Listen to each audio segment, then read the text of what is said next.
வணக்கம் நண்பர்களே, இன்றைக்கி நம்ம என்ன செய்ய போகிறோம் பார்த்தீங்கன்னா, குடமிளகா வச்சு நம்ம தொக்கு செய்ய போகிறோம். குடமிளகாவை இந்த மாதிரி 3 குடமிளகா எடுத்துருக்கேன். நல்லா பொடியாக கட் பண்ணி வச்சுக்கணும். ஒரு 4 வெங்காயம், 5 தக்காளி, இது எல்லாமே பொடியாக நறுக்கி வச்சுக்கணும். இஞ்சி பூண்டு வந்து நான் நெசுக்கி வச்சுருக்கேன். கொஞ்சம் கருவேப்பிலை, தேவையான அளவு உப்பு, காரத்துக்கு ஏற்ற மாதிரி மிளகாத்தூள், குழம்பு மிளகாத்தூள், கடுகு. வாங்க எப்படி செய்யலாம் பார்க்கலாம். எண்ணெய் ஊற்றிக்கலாம். எண்ணெய் காய்ந்தோடனே கடுகு போட்டுக்கலாம். கடுகு நல்லா பொரிஞ்சதுக்கப்புறம் வெங்காயம் போட்டுக்கலாம். வெங்காயம் போட்டு நல்லா இது வந்து கலர் மாறுற அளவுக்கு நல்லா வதக்கிக்கலாம். இது கூடவே நம்ம கருவேப்பிலையும் ஆட் பண்ணிக்கலாம். இஞ்சி பூண்டு நெசுக்கி வச்சுலையும் ஆட் பண்ணிக்கலாம். இஞ்சி பூண்டு போட்டால் உங்களுக்கு நல்லா வாசனையாக நல்லா டேஸ்ட்டாக வரும். நல்லா வதங்கிடுச்சு பாருங்கள். இந்த ஸ்டேஜில் வந்து நம்ம தக்காளி ஆட் பண்ணிக்கலாம். தக்காளி கூடவே நம்ம உப்பு சேர்த்துக்கலாம். நல்லா வதங்கும். அப்போ தான் உப்பு சேர்த்துக்கலாம்.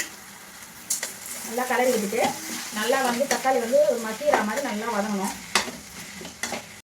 தக்காளி நல்லா மசிஞ்சிச்சு பாருங்கள். இந்த அளவுக்கு நல்லா மசியணும். அப்போ தான் பசங்களுக்கு வந்து தக்காளி இருக்கிறதே தெரியாது. இந்த ஸ்டேஜில் வந்து நம்ம வந்து குடமிளகா வந்து போட்டுக்கலாம்.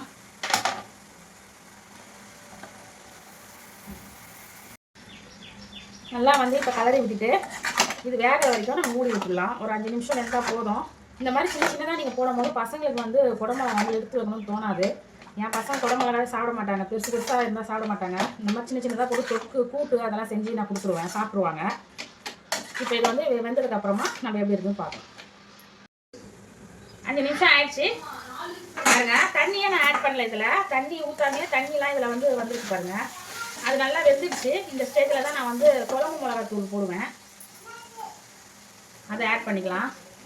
உங்களுக்கு காரத்துக்கு ஏற்ற மாதிரி நீங்கள் போட்டுக்கோங்க. நல்லா கலரி விட்டுட்டு கொஞ்சம் தண்ணி ஆட் பண்ணிக்கலாம். ஏன்னா சாப்பாடுக்கு போட்டு பிசைஞ்சு சாப்பிட்ற மாதிரி நான் வந்து செய்கிறேன்.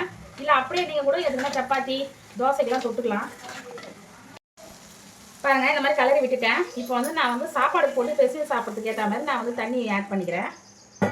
ஆட் பண்ணிட்டு நல்லா இது ஒரு கொதி வந்ததுக்கப்புறம் கொஞ்சம் சுண்டி வரும். அதுக்கப்புறமா நம்ம எப்படி இருக்குன்னு பார்ப்போம். அவ்வளோதாங்க, எல்லாம் ரெடி ஆகிடுச்சு. நல்லா கொதி வந்துடுச்சு.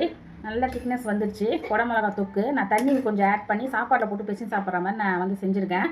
நீங்கள் வந்து தண்ணி ஆட் பண்ணாமல் அதில் இருக்கிற தண்ணியிலே போட்டு நீங்கள் வதக்கினீங்கன்னா நல்லா தொக்கு மாதிரி வரும். நீங்கள் சப்பாத்தி, தோசை, பூரிக்கு அந்த மாதிரிலாம் வச்சு சாப்பிட்லாம், தொட்டு சாப்பிட்லாம். நல்லா அருமையாக இருக்கும். Thank you friends.